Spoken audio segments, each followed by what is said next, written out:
No. Oh, good. Yeah, look. The speaking DTNS logo swears that it's live.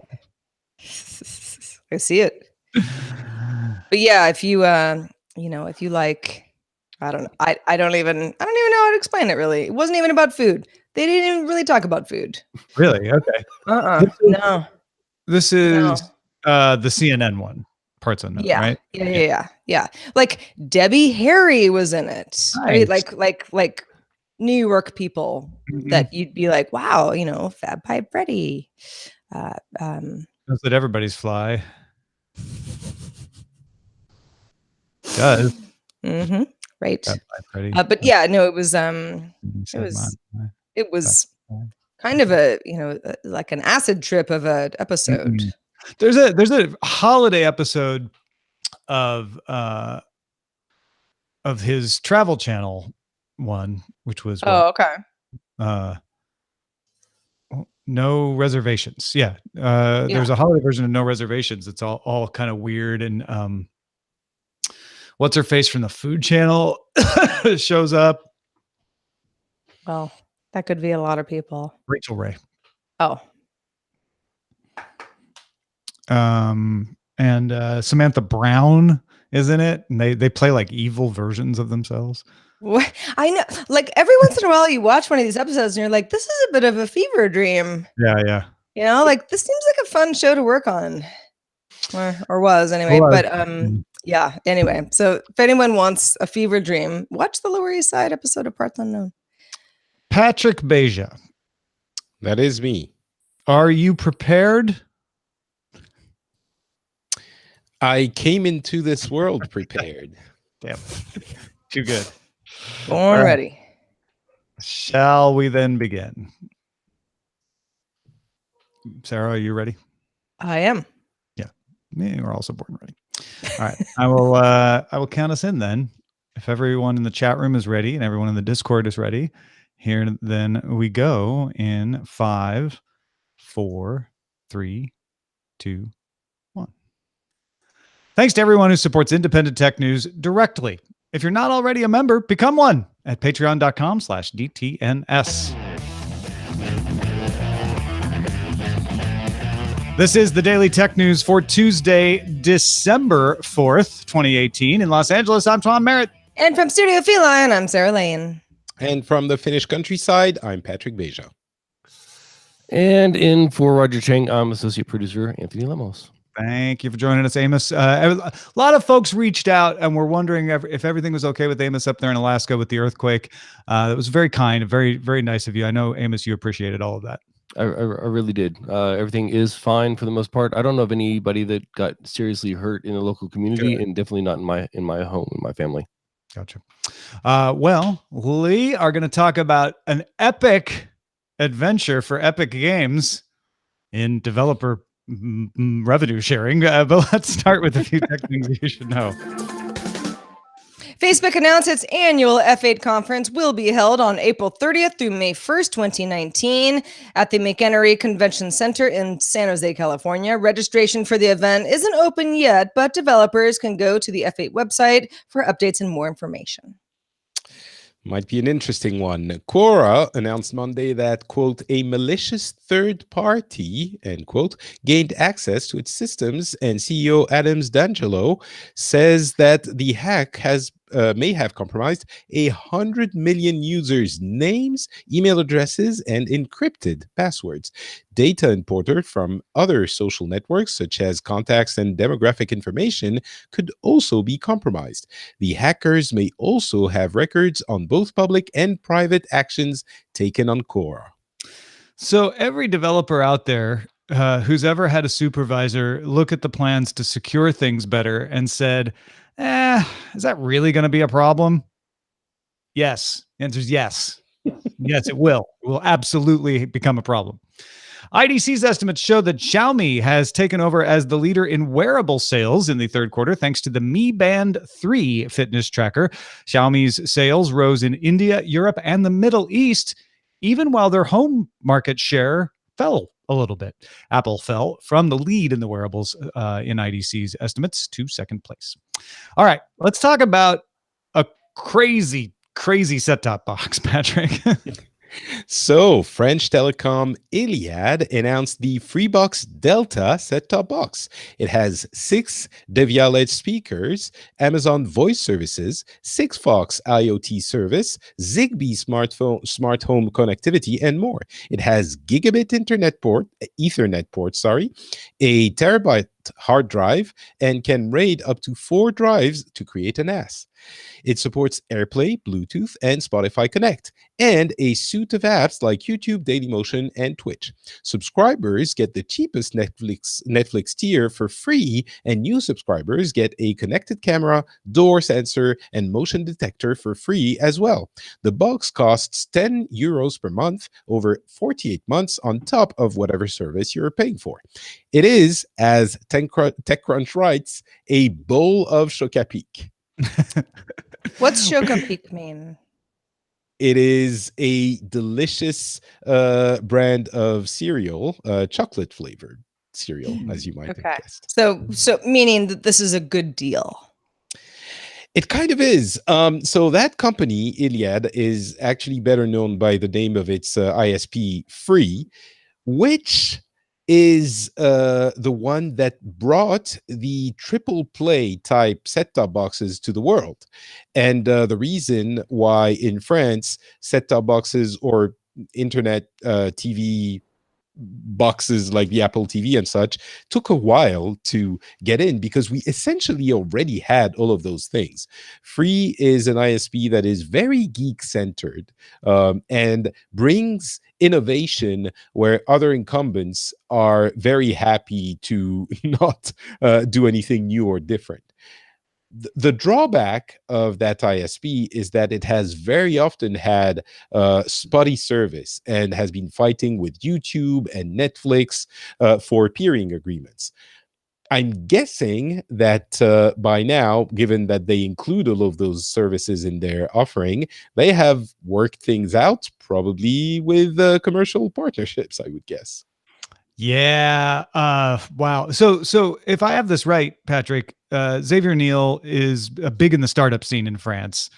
And so he's taken that connectivity, that sort of knowledge and got a bunch of startups to throw everything they could think of his way for this box, as I don't know if it's a last ditch effort, but it seems like, a sort of emergency effort to stop the erosion of Free's market share. I guess that could be seen like that. Xavier Niel, or Xavier Niel, if you want to pronounce it the American way. Niel. He's the guy behind the School 42. I guess you've heard about that one. It's also being implemented in the Valley, if I'm not mistaken.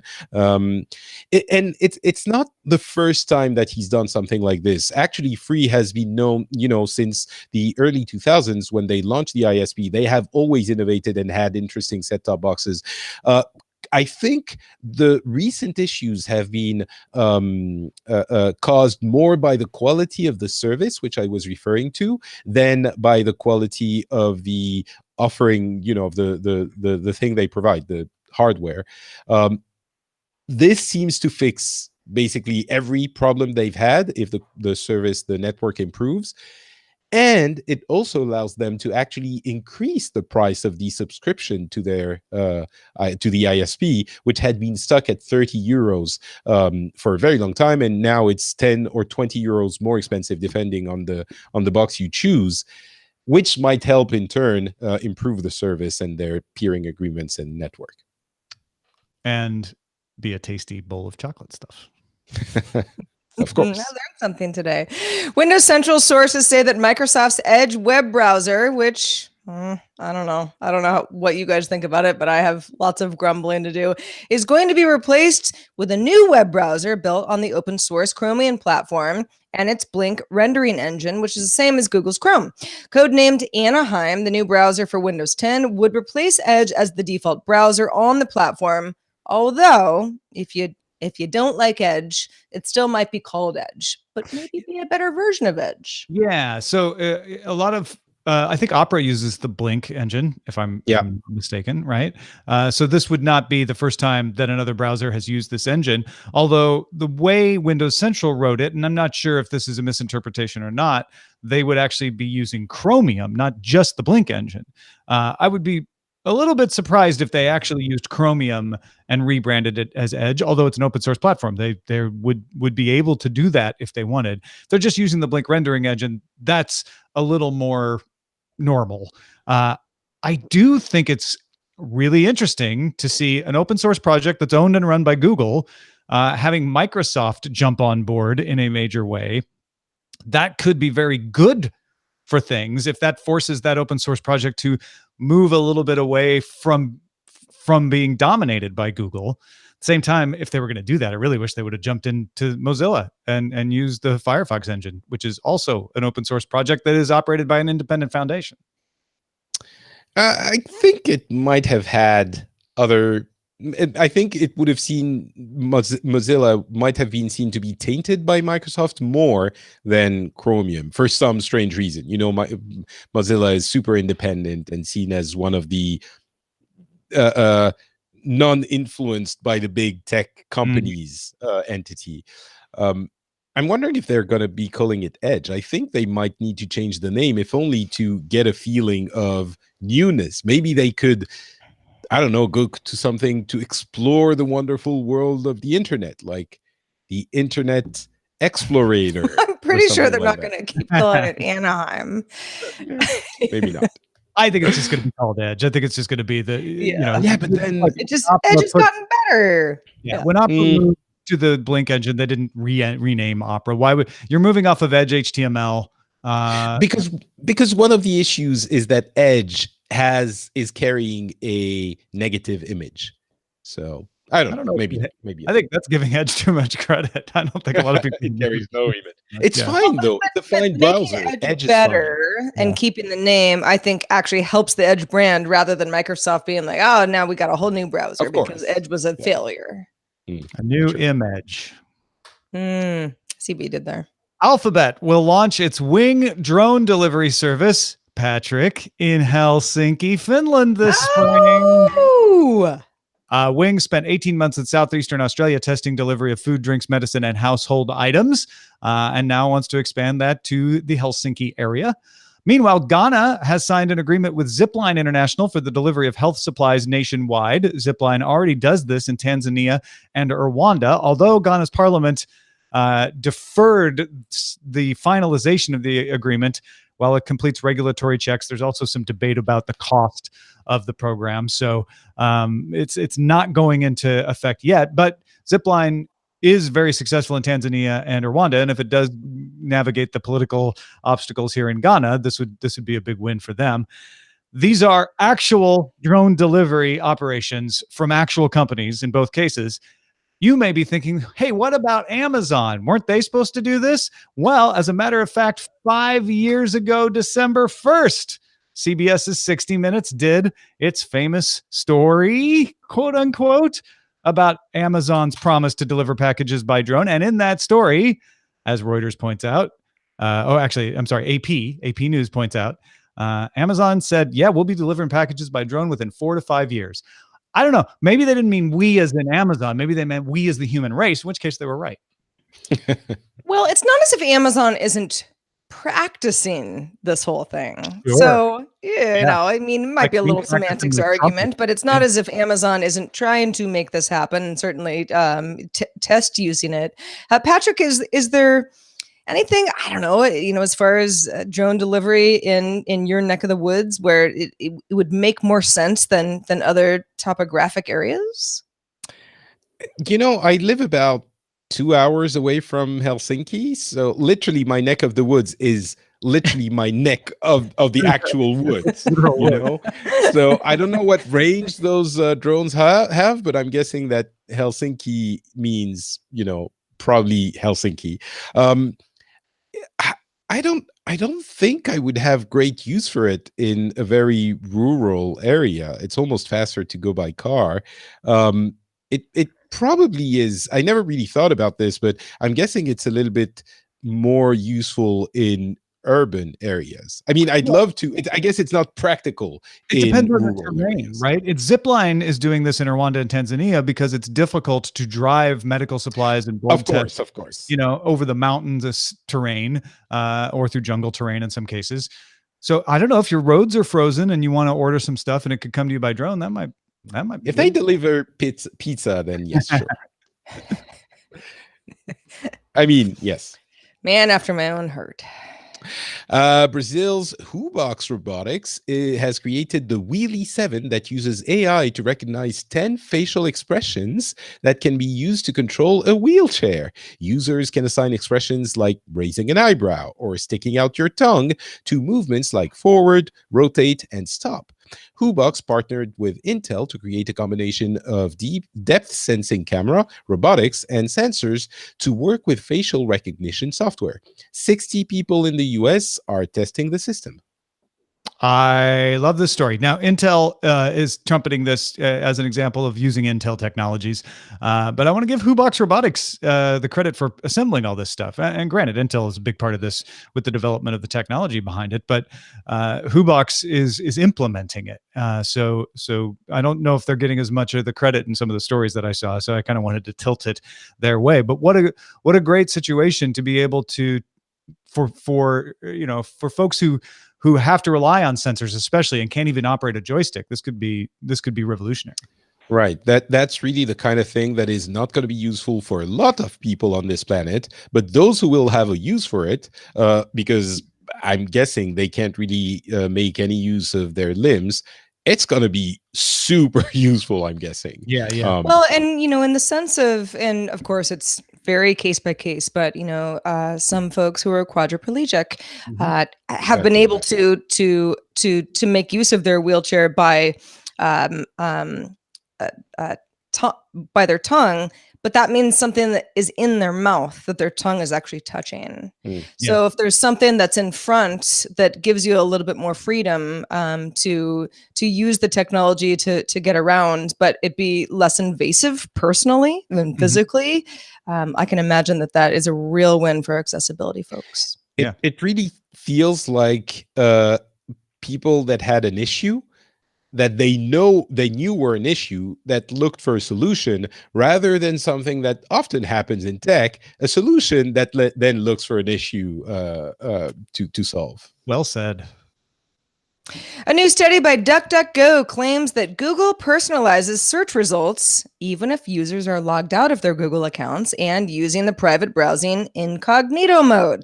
Google responded by saying that search results can change by the minute, sometimes even by the second, especially for news topics. The company also says that personalization has done only a fraction of the total number of search queries, and location and recent queries are often used to help understand the context for a search. However, Google also says that it doesn't personalize results for incognito searches using signed-in search history, which is something that people were a little worried about. Well, I guess that doesn't sound like a straight answer to me. I know. Let me just say something here. I am a big fan of DuckDuckGo. I love their business model. I love their way of approaching things. This is a little bit of hyperbole. Self-serving. It is very self-serving. Yeah. And what DuckDuckGo built their reputation on is we don't track you. We just look at your search query. And if you are typing in, DVDs, we'll put up ads for people who sell DVDs, right? We'll just base on the query. I mean, Google could create a study that shows that DuckDuckGo is tracking you, even though they don't say, because they serve ads related to your search query, which would be similar to this. Because I do believe what Google says, which is that they take into account location, which comes from your IP address. It's not your GPS location, but it's your region.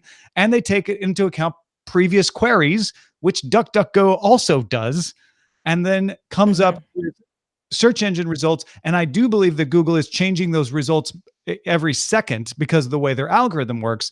And it would appear difficult to create the same results twice in that situation. So I'm not letting Google off the hook. Maybe there is some other stuff and it's worth investigating to find out. But just on the information we have from DuckDuckGo, I don't know that this is a smoking gun. I think they Google could have stated it a little bit more plainly, which worries me. Whenever a Well, company it's not doesn't a put up plain explanation, though. This is as plain as you can state it if this is the truth. well, it seems to me that what DuckDuckGo is saying is, well, it personalizes your search. Google could have said, yes, we use we use location, and that's it. What else? Like, give a list of what they use to Google personalize said the search. it doesn't personalize results for incognito searches using signed-in search history, period. Yes, Which is kind of but what DuckDuckGo was saying. Okay, So they maybe. refuted the main contention outright. I don't know, man. Well, yes, okay, that is the most important thing. Like, if they were using your signed in information when you weren't signed in, that would be a huge concern, and they do refute that. So I take your point. Hey, folks, if you want to get all the tech headlines each day in about 5 minutes, be sure to subscribe to dailytechheadlines.com. Now, you may have been wondering about the Epic Games story. Well, yeah, Epic Games announced it will launch its own digital game store for Mac and Windows.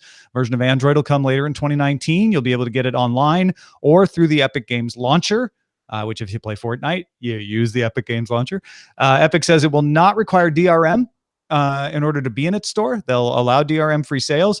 And here's the big point. Developers will receive 88% of revenue from sales. Users of the Unreal Engine, who usually have to share a percentage of their sales in order to use the Unreal Engine, will not have to pay that 5% engine royalty on sales through the Epic Store. It'll just be part of the 12% that Epic is keeping. Now, that goes against the usual 30% that most stores like Steam take. In fact, Steam recently instituted tiers, lowering the cut it takes to below 30%, but only if your revenue tops $10 million. More information on the Epic Games store is coming probably December 6th at the Game Awards. Patrick, this is kind of a big deal. It is a huge deal, especially since this announcement is coming like 3 days before Steam announced that they would graciously lower their percentage from 30% to 25% if you top 10 million, and then to 20% if you topped. Think of a number. What number do you think you have to top to get to 20%? See if I remember it right. Is it 50 million? 50 million, which only 2 games in the history of Steam have reached. And this seemed like a pretty big deal when Steam announced it a couple of days ago, and Epic is essentially destroying that announcement, ridiculing it with their own announcement. I'm pretty sure it's so close together that they can't have planned it. I doubt they did, to come out so close to one another. But this is really significant because the PC game store ecosystem has been kind of stagnant for years now, ever since Valve launched their Steam store, and it's been over 10 years. It took a few years to gain traction, but it certainly has been the main way that people get their games on PC for a long time. And this is in the context of more and more developers and publishers, big ones, creating their own platform, their own storefront, for people to reach their customers directly. With that kind of revenue share, it almost, I don't know how much it costs to put up and maintain that kind of store, but I'm guessing for many of the publishers, it doesn't really make sense to have your own store if you can keep 88% of the revenue that you're getting from the Epic store. So I'm guessing a lot of them might decide, maybe not the big ones, but a lot of the middle tier ones might decide, you know what, let's go with Epic. That being said, Steam still has the majority of the player base as their customers. So it's still, the familiarity of it is important. Epic does have, they recently announced 200 million Fortnite players. 200 million. Steam, by comparison, has 100 million users. Of course, a large part of those 200 million Fortnite players are playing on mobile.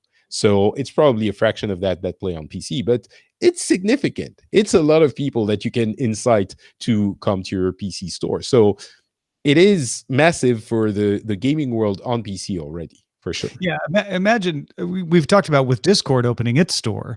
The idea that, well, with so many people using Discord to chat while they game, what a perfect thing for Discord to do, to say, hey, why don't you just buy your games here since you're already here while you're gaming? Imagine Fortnite, right? I mean, Discord, as popular as it is not as popular as Fortnite. And if you could start a game store on the front of Fortnite, why wouldn't you? Now, granted, I imagine this is a question I have, Patrick, and I don't know if you know the answer. Is it costly to publish to multiple platforms? That seems to be the wisest choice if you can do it, to say, yeah, I'll make my game available on Discord, on Steam, on Epic, and maybe I'll promote it to Epic more because I keep more of the revenue. But why not have it in all the places? Well, traditionally, there hasn't really been many places. There's been a new issue, right? Yeah, there's been Steam, maybe Good Old Games if you want to publish there as well. Now there is also Discord, which you might want to go to. But this one is really significant because if you get to keep 88%, you might even be able to price it a little bit lower and still get more money, especially if you don't have to pay the 5%, if your game is an Unreal Engine game, and you don't have to pay the 5% on top to Epic. Because if you sell on Steam and it's an Unreal Engine game, you have to pay 30% to Valve and then 5% to Epic. So the amount you get to keep is significant. And I think this is a massive incentive for companies to put their games on the Epic store. And sure, you can put it on every store if you want to, but I'm guessing that some developers might want to put it first on the Epic Game Store and then maybe put it to Steam later. And if it's a game that is highly anticipated, they might want to put it, they might want be enough to drive people to the Epic Store and pay a little bit less, maybe even. And one other thing I wanted to add is in the context of the potential arrival of streaming technology, video game streaming. We've talked about it a lot. It might be coming in the next few years. More and more developers are not beholden to to either Steam or Sony or Microsoft for the consoles. They can reach their customers directly because they only need a small app on a set-top box or a TV or something like this, or even a mobile device. Steam is getting not attacked, but there's danger everywhere right now. Valve is looking at the 5-year, 10-year future and thinking you might need to change things. And the last thing I want to add, I'm wondering if this will have an impact on the general model of stores take 30%. That's the way it is. It's like that everywhere, and that's the standard. It might potentially have an impact on stores in general, potentially. Yeah, and consumers. Does it matter to you if you have a few different icons on your desktop where you've got things bought at different places, or is this bothersome and you will really just want to have one place that holds all your digital games? Or are you like, nah, I'm just going to buy physical copies forever. Forget it. Not even going to be part of this unless I got a coupon. Let us know. feedback@dailytechnewsshow.com. Also, thanks to everybody who participates in our subreddit. You can submit stories and vote on others at dailytechnewsshow.reddit.com. If you hang out on Facebook a lot, well, we've got a group for you. Facebook.com/groups/dailytechnewsshow. And we love your emails. We do. Keep sending them. What do we got today? Oh, Nick actually wrote in. He was talking about our conversation about 8K broadcasts and do we need them and where's it all going? Nick says, I work at one of Australia's largest department store chains. Among our many other lines, we carry DVDs, Blu-rays, and 4K UHD Blu-rays. Despite most TVs on the market these days being 4K, including the ones that we sell, DVDs are still the most popular optical disc that we sell. I'd estimate we sell about 20 DVDs for every Blu-ray that gets sold. 4K UHD Blu-ray sales are so rare, I almost want to stop the person buying and ask them about their purchase. Personally, I feel if the TV industry wants to push higher resolutions, they're going to need to work with movie studios to phase out lower quality media and force an upgrade to people's viewing habits. That's a good point. And it's good to get those boots on the ground perspectives. I imagine the reason you see more DVD sales is that more people have DVD players than Blu-ray players.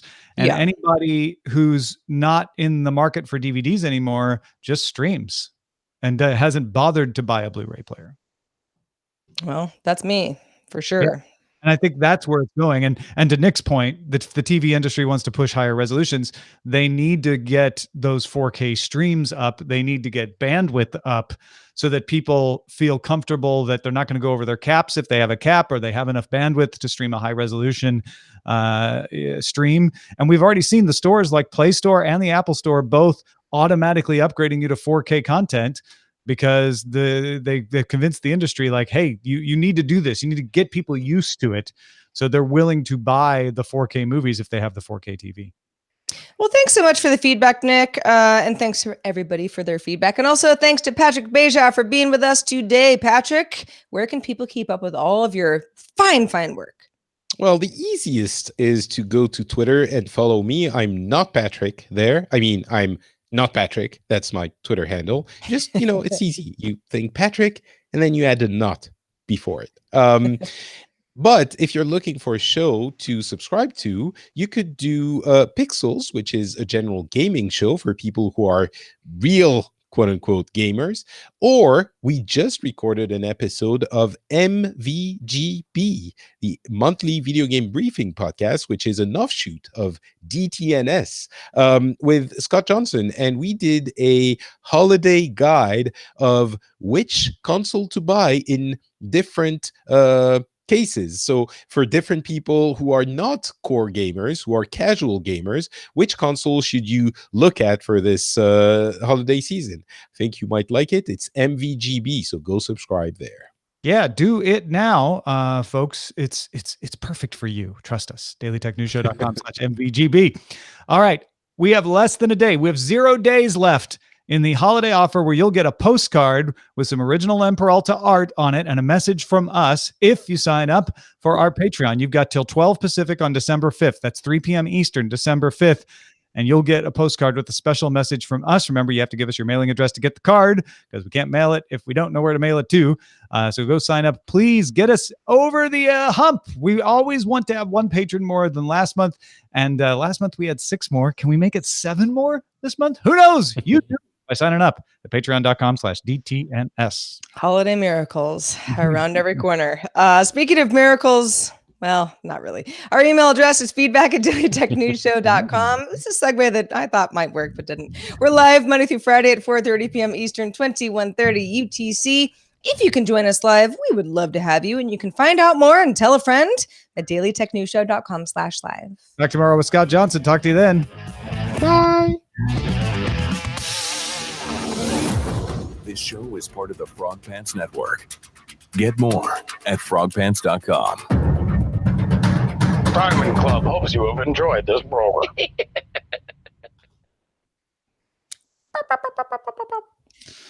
Good work, Amos. Oh, Excellent. very good work, Amos. It was You say that, wonderfully and then produced. right at the end, I realized I forgot to put the link to today's video on the live page. So Oh, no worries. Got it up there now. it will be here in just a second. All right. And if people are like, why didn't you talk to Amos more? Amos got a cold, so we don't want to push his voice. Got to save it for the next ritual misery. Mm-hmm. But yeah, if anyone could fill in for Roger, I mean, who better than Amos? They're both sick. it's really on the coughing side of things as well. Hey, Sarah. Yes. What should we call this episode? Well, I'm glad you asked, Tom. Are you? I am. Yes. So we've got some of our top ideas are Google says go duck yourself. I feel like it would be more DuckDuckGo says Google yourself, but whatever. Yeah, kind of. It really Chrome on the edge. Interesting. Deliveries from A to Z. Chrome and edgy clothing. Okay, you guys are really getting very creative. Opening up the valve. Unreal amounts of money. Unreal amounts of money. That one's not bad. I vote for it, Does it- and I disappear into the night. Ah. Like a Finnish vampire. Essentially. Are there thank you very vampires in much. Finland? I'm sure there are. There's a lot of goths and metalheads, which aren't the same thing. But Now, where don't are you suspect this. in relation to Romania, right? That's where all the vampires really are. Yeah, we're not very close. No. I mean, so, it depends. you're We're closer to Romania than we are to the US. So I don't know if that. or than we are to Romania. Yes, exactly. We're The close. vampire files that are Americans. All right. Well, good. Well, keep on it, Patrick. Thank you very much. Next week, I will be in Paris. I hope I don't get accosted by myriads of yellow vest people. Oh, yeah, just bring a high vis with you, and they'll all just think you're part of them. Yeah, I'm not sure that would be a good thing either. So I'll try to be invisible like a vampire. I have training here. Yeah, So take your Finnish vampire skills with you. You'll be fine. I hope I will see you again in 2 weeks. Okay. Yes. Be safe. Bye. Bye. Bye, Patrick. Safe. Keep yourself safe against those vampires. You know they're in Finland. Yeah, you know what's going on in Paris right now with the big protests and everything, right? Well, yeah. Hopefully Patrick will not be in peril. In peril, right? Yes, or otherwise. So, what else is new? How's Otis? Otis is good. Otis is he's let me move this. He is sleeping soundly. He snored. He sawed some logs throughout the show. Nobody apparently heard. It was really funny. I had a real busy morning, and so I like to take him out for like a good hour in the morning, and we just didn't have time to do that this morning. So I kind of, every time I would go outside to get something from my car or whatever, I'd take him with me just so he could have a little bit. But I think it tuckered him out enough that he's having his afternoon slumber as usual. But when we came back from like the third time in our darting outside to do whatever we were doing, lo and behold, Lucy was in his crate.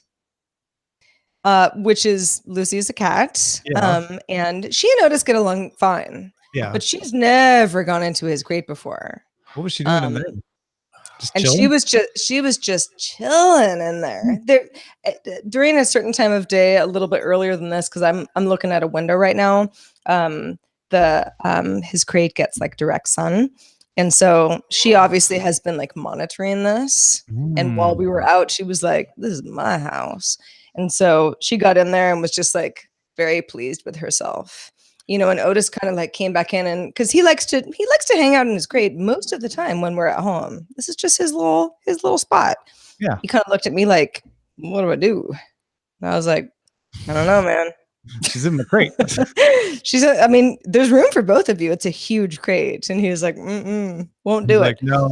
As much of a good Instagram moment as that would be for you, Mom, not gonna do that. Not gonna do it. Finally, because I sat in here, which is, the crate is right next to me right here. And he was sort of like, maybe I'll try. And she was like, okay, I'm out of here. But it was, I was like, we're getting to the point where those two are going to be in the crate together. I see it happening. By Christmas, mark my words. I can't wait for that picture. I'm already pre-liking it. I am too. No, they get along fine.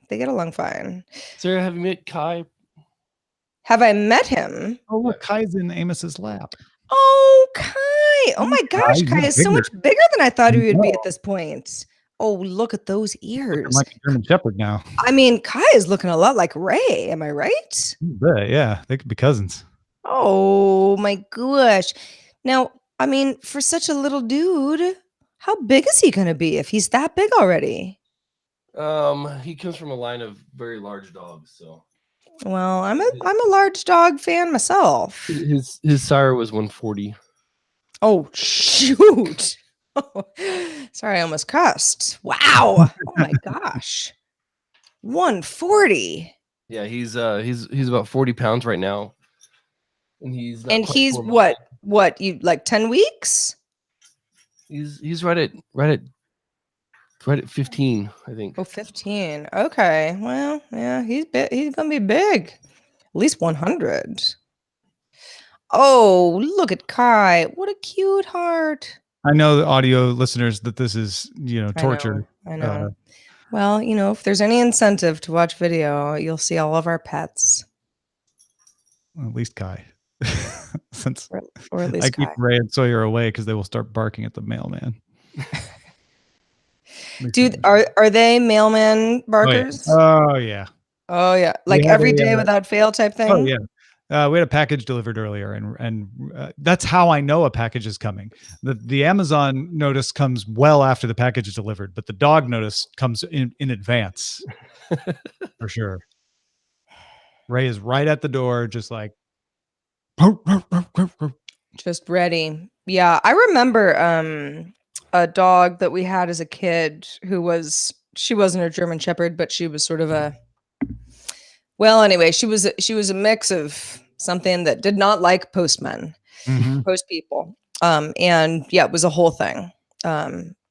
When the mailman came, it was a whole thing to make sure, like, not only was she sort of subdued, but that she wasn't out and about because she might have launched herself at him. It's not particular to the mailman. It's anybody that isn't me or Eileen coming to the door. Right. Stranger danger. Yeah.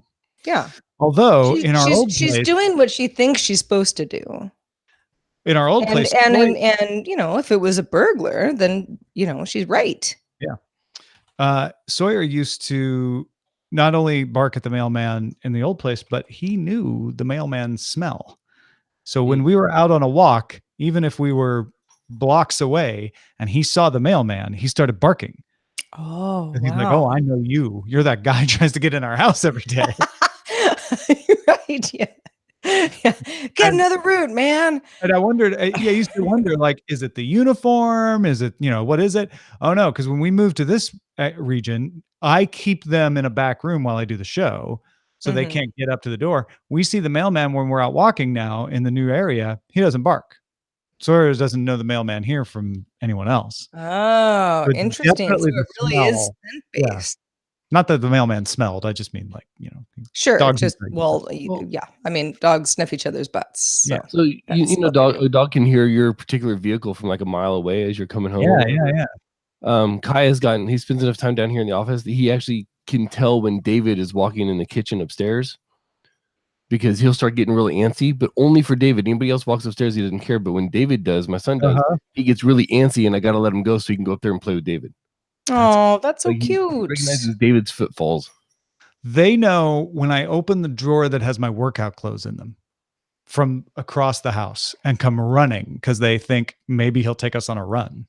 This morning I live across the street from an elementary school, and they were, no kids actually really show up there until about 8 a.m. I don't know when school's in session, but it's like, it's a ghost town until about 8. And I'm up earlier than that doing whatever. And this morning, because there's like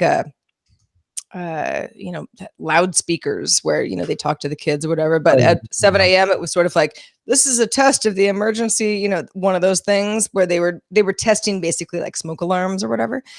And it was disruptive. But whatever. It was obvious what was happening. I wasn't actually worried because I heard the warning beforehand. But Otis was just like, he wasn't even upset. He was just like, he just was looking at me like, what is this sound? What is that?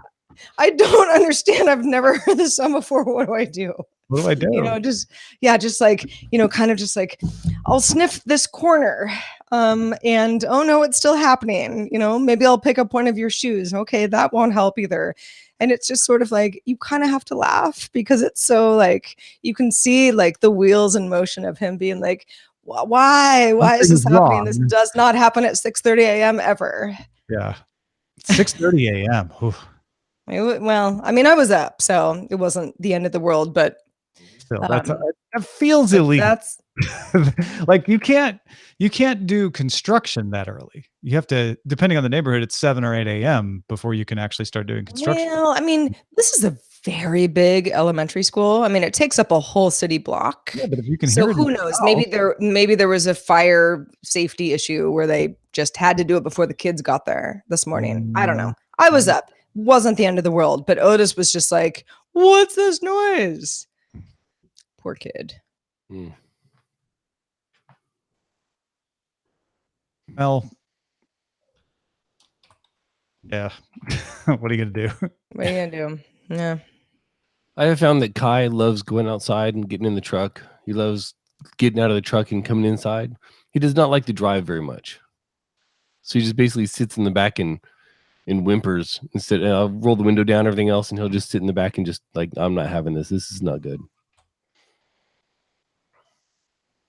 I know Sawyer doesn't really like to be in cars.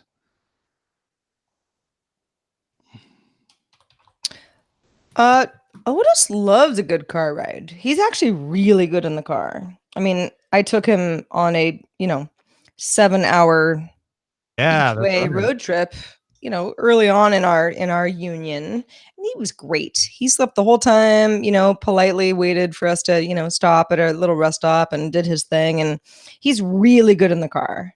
So I thank my lucky stars because I know some dogs are not. But We had a friend's dog who just freaked out in the car, like whined and stuff. It was just yeah, right. Or some dogs get like car sick, right? Or or just sort of don't handle the bodily stuff that they would normally because it freaks them out. mm-hmm. I mean, Otis has his moments, but at least in the car he can keep his ish together. Well, yeah, folks, those are your last dog stories for the day. Thanks for listening or watching. And video or audio folks, stick around. Who knows? We might change topics. We might not. You'll know in a moment.